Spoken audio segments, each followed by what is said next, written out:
So thanks for joining. My name is Tobias Dengel. I run a digital product agency called Willow Tree. We're about 500 folks, mainly for the last decade doing apps and websites for clients in the media industry. We do most of Fox's work, HBO in Europe.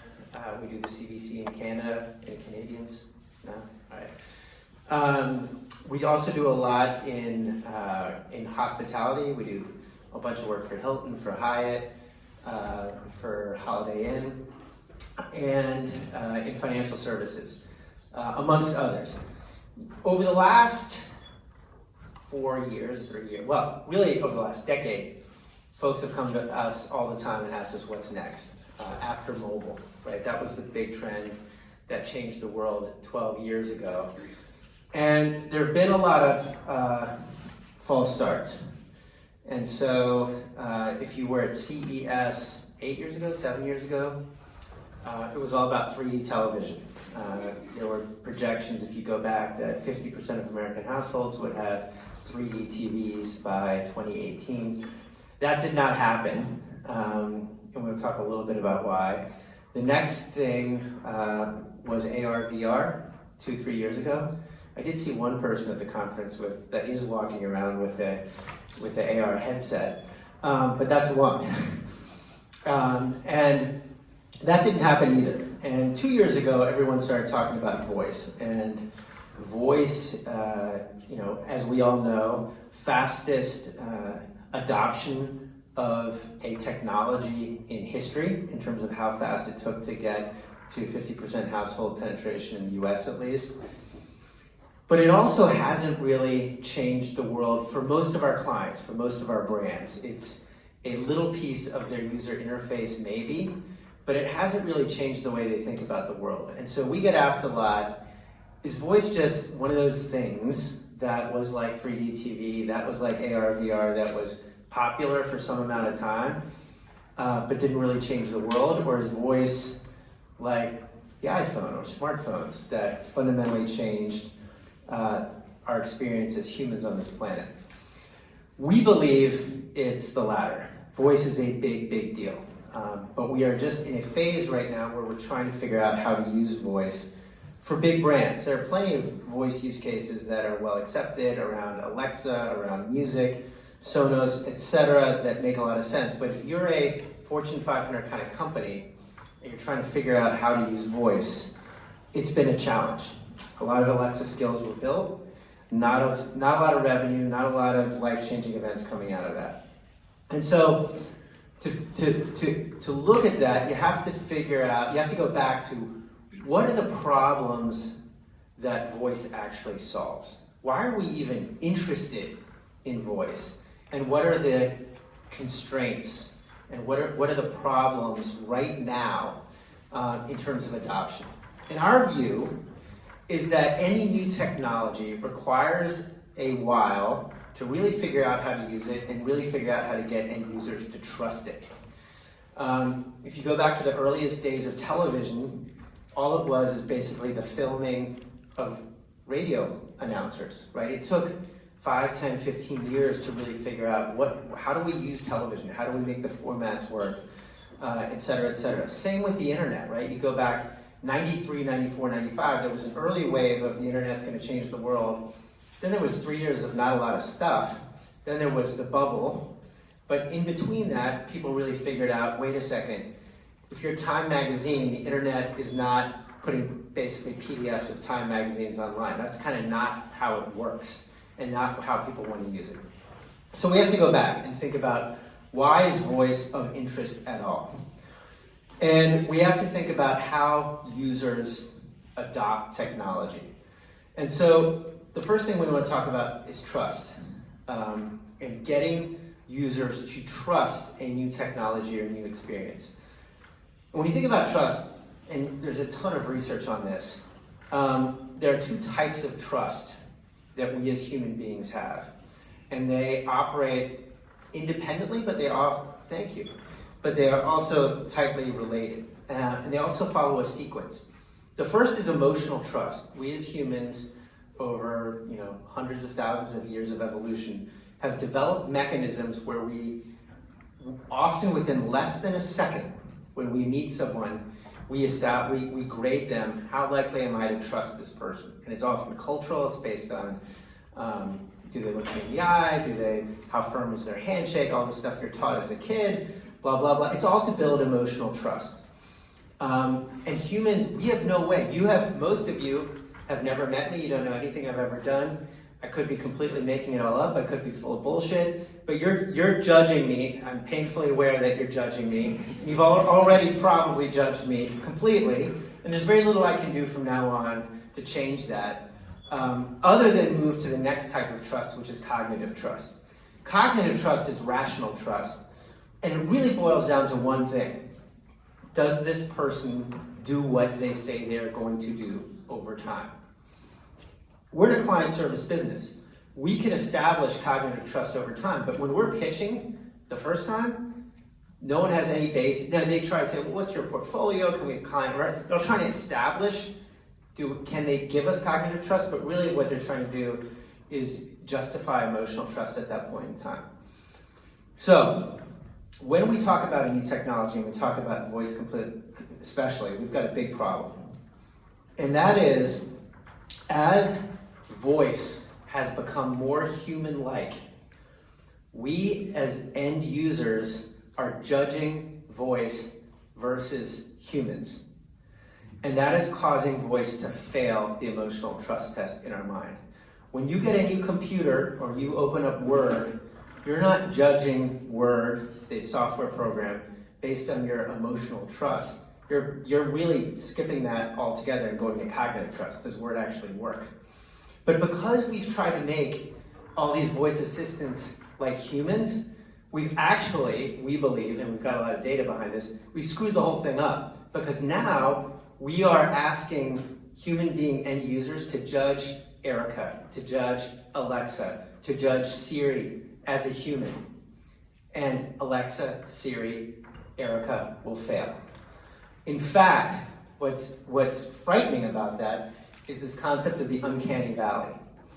That's developed in the 70s in Japan around humanoid robots, etc., where they figured out that the more human-like you make a robot until you can get it perfectly human, the more freaked out people get.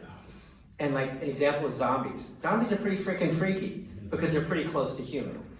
And so that's, we think one of the big insights is that we're actually trying to make these things too human, and we're not able to get that. There's no way that Siri, Erica, Alexa can build in 1 or 2 seconds or 1 or 2 minutes the kind of trust another human being can. And one of our favorite illustrations of this. Hello, Will Smith. It's nice to meet you, Sophia. Let me tell you a joke. This is an irrational human behavior to want to tell jokes. What is a robot's favorite kind of music? What? Heavy metal.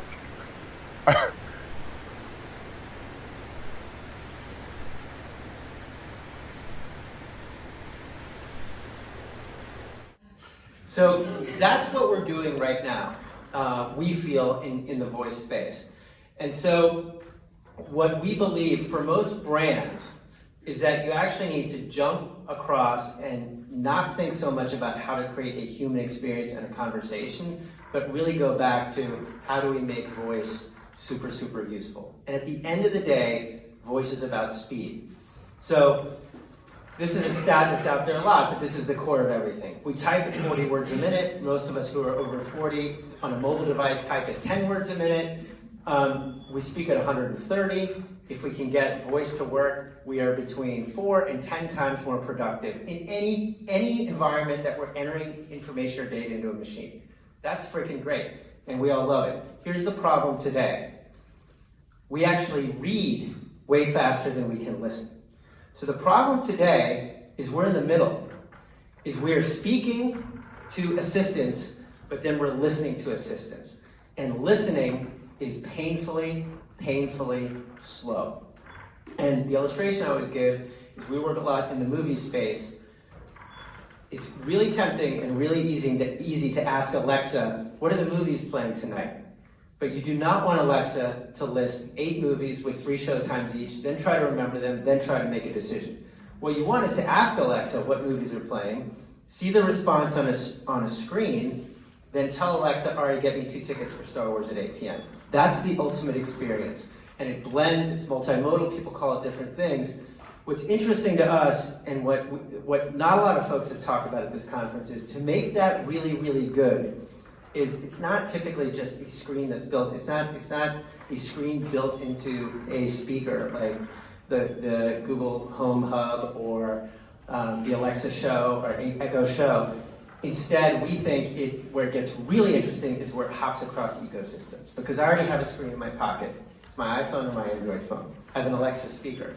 So I want to ask Alexa a question and I want to get a response on the phone. We'll show you today how that works. But when you can do that, you get to a world, the bottom graph or the bottom line, where you are now creating massive efficiency versus today's state. You are speaking, because that's the fastest way to transmit information, and you are reading, or even better, getting graphical feedback, because that is the fastest way to get information back. And that then allows us to really sit at the bottom of the human needs pyramid, where we're actually creating real value for the end user. And we're not up in this emotional state where we just can't win. Maybe in 50 years, maybe in 100 years, someone can create conversational experiences that are good enough to mimic humanity, and you can judge them and be like, hey, Alexa is just as good as another human. I can't see it, certainly not in the next decade. So we do a lot in the quick serve restaurant space. And so this was a demo we recently did for a major pizza chain to get them to invest in voice. And the question was, well, why, we've got these apps. The apps are awesome. You can, in less than a minute, you can order 3 pizzas with any topping combination you want. Like, who wants more than that? Anyone who's been around digital for any amount of time will tell you, if I can do something, if something takes me 45 seconds to a minute today, and I can make it available for someone in a third of that time, in 15 seconds, everyone is going to go to that new way of doing it, and it's going to happen overnight. And so this, to just bring to life how voice combined with a screen works, on the left side is going to be the voice interface, but with visual feedback, and on the other side is someone using the app to actually purchase a cheese pizza with bacon, chicken, mushrooms, and olives, a buffalo chicken pizza with onions and peppers, and a veggie pizza with extra cheese. And so this is not some BS video that we made. This is a real working application using voice commands versus having a user come in and real live user testing with users trying to create the same 3 pizzas. And that's just a little pizza example, but hopefully everyone can understand why this interface, because if you did this only through Alexa or Siri and had Alexa read you back the 3 pizzas with all the toppings, you'd be back to where you are with the app, or maybe even worse, because you can't remember it all. So you're not solving anything then. Where we're going is this concept, and it's already happening, right? Siri and others have started integrating the visual experience into the voice experience today. But that's what we think is going to be the breakthrough for brands. And when Google gave their presentation, they said the #1 trend they see in 2020 is the combination of voice and screens. And this is really why, and this is really what they're talking about. Next question we have is, what do people want to use voice for? And this is some research we've done around what do end users find efficient and useful. And so when you start looking at what people want from voice today, it's really heavily around utility, right? So it's things like specific search, it's contacting someone, it's list generation. That's what people understand today, because they understand that is something that voice can be used to make things much faster and much more efficient. I have a 12-year-old son. He asks me every now and then what I do for a living. It's kind of hard to explain, but I told him I'm going to speak at this voice thing, and he's like, well, what's voice? And I'm like, well, it's, talking to your apps. And he's like, oh, that's awesome. Is there a world where I could ask ESPN what the Virginia score last night was going to be, and it would just show me. And I was like, yeah, that's exactly what we're talking about. I was like, that's awesome, because it takes like, I don't know, 5 seconds maybe to find the Virginia score, and now it would take no time. And the next generation just loves that type of interface. We were on JetBlue. So in our house, we have this new Comcast cable thing where you can just speak what you want to watch. It's basically everything's on demand. And my kids just say what they want, they get it, and it has its own set of problems. But we flew JetBlue for the first time, which was like 10 years ago, was the cooler, 15 years ago maybe, was like the coolest airline. They had real TV, direct TV, so awesome, in flight. We do the flight, we get off in Florida. I asked the kids, how'd you like the JetBlue flight? Well, it sucked, Dad. I'm like, what? Why did it suck? He's like, the TV had these things called channels. And it was driving us crazy. We couldn't even tell it what we wanted to see.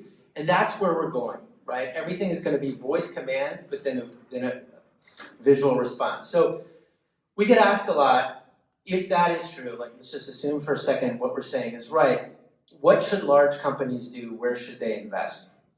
And so when you really think about voice, or especially voice in apps, what are the different pieces of making that ecosystem work and making that successful? And you kind of break it, broadly speaking, down into 3 things. You got to recognize what people are saying, you got to figure out what they mean, and then you got to come up with a response. The good news for most of us in this room is that the recognition piece is not something we need to do, right? That's Google, that's Amazon, that's Nuance. There are tens of thousands of people working in this space, many maybe in this room, but for most of us who are outside of the actual deep technology, that is not something we need to worry about. What we need to worry about is, what do people mean when they talk? And this is where we think existing brands, existing large companies have a huge, huge advantage. Unfortunately, that advantage is going to go away unless they start working and acting quickly.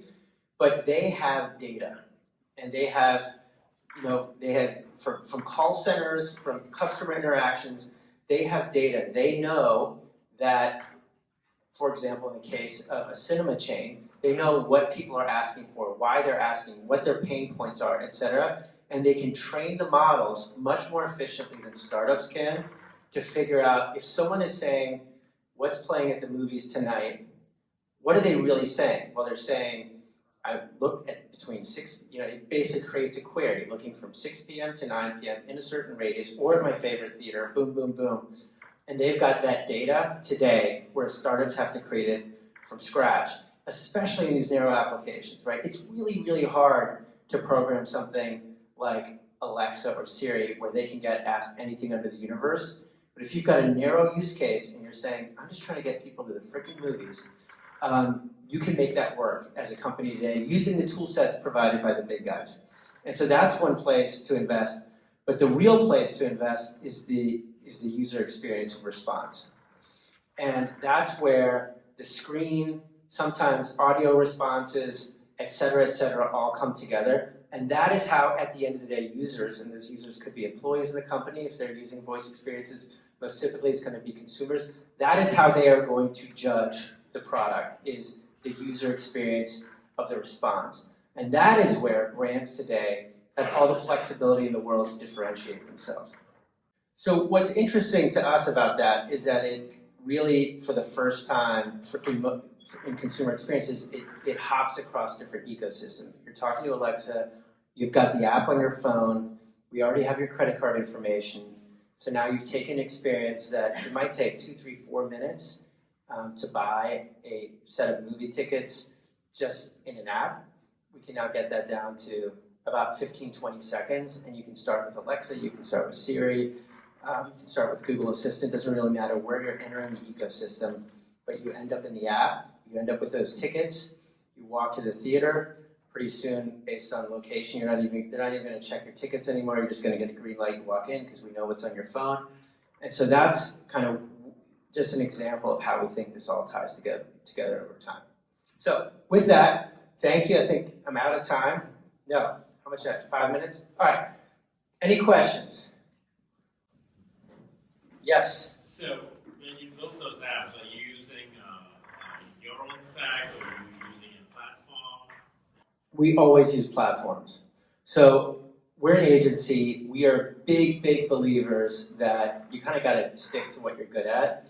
And we don't want our clients beholden to, we want our clients beholden to as little custom code as possible because it's so expensive to maintain. And especially at this point in our evolution in voice, it's all changing so fast. So we help them select what tools they want to use, but we're really an orchestrator of like, all right, here are the 3 best tools for this piece, for this piece, for this piece. Let's make a decision. Most of our clients are big kind of Fortune 500 companies. So they're either deep in the Amazon space, or deep in the Google space, or deep in the Microsoft space. All those companies have tool sets that get most of the job done pretty well. So do you also have numbers to show that? You show numbers about voice and reading and all that, but when you combine with visual, has the numbers changed? Well, it's even faster than reading, right? So the sample speed of like scrolling through images of a movies is, you start to get kind of a theoretical question of how much information are you really receiving, but it starts to get even significantly faster than listening to all the, it becomes an exponential kind of thing for this kind of content where it's heavily visual. Not all content works like that. But humans, which we've learned over the last 15 years, we really, and that's why there's so much great, the way websites are designed, especially apps are designed, we respond best to visual imagery. And so if you can really tie voice to visual, that's when you're, you would say cooking with gas, because then it gets incredibly intuitive and easy to use if you're doing it well. Do you mind going to that slide one day, which I can take? Yeah, so if you do images, it's even faster down here. But this is really our core thesis of what is going on in voice right now and why there's so much interest in it. And we see it every day, right? Every day you are dictating text and email on your phone, but you're not listening to text, you're reading it because it's so much faster. So we're all kind of intuitively have figured this out in our own little ways, but big brands and big companies haven't really, I don't think, for the most part, figured out how this is going to play out yet. Because so much of the work originally was done on just building things like Alexa skills. And that's a scary thing a little bit because for most brands, those have been disappointing from an economic perspective. And so it's causing an underinvestment, I think, right now in voice. As soon as some of these use cases come to life and they get written about and they create competitive advantage for certain brands versus other brands, it's going to be a really big deal. And that data is really interesting. There's a lot of research out there that today, especially amongst millennials, they judge a major component of how they feel about and judge a brand is that brand's app. And that includes airlines, it includes financial institutions. It's a really big part of all of our relationship with many of the brands that we interact with every day. Yep. Your slide of the comparison of the ordering the pizza, right, of the voice versus on the website, and have to go through the pages of choosing the options and so forth. Was that order understood? What, by the system? Yeah. Or is this like a future? No. This is working now.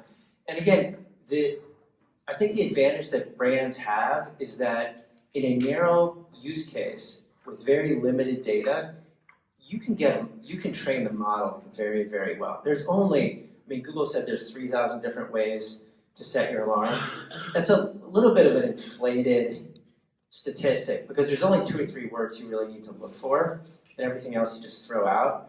And when you're ordering pizza, it's even easier, right? Because no one is asking, your Papa John's out for a joke or like, how do you feel? Like, who cares, right? You're trying to do a task, and we can optimize that task and can get really, really good at the 50 to 100 words that matter when you're ordering pizza. And so then you get away from all this frustration we all feel that when you're even just dictating simple text messages and proper nouns as an example are still a disaster. I'm like, how is it possible that I'm sending a text to Corey.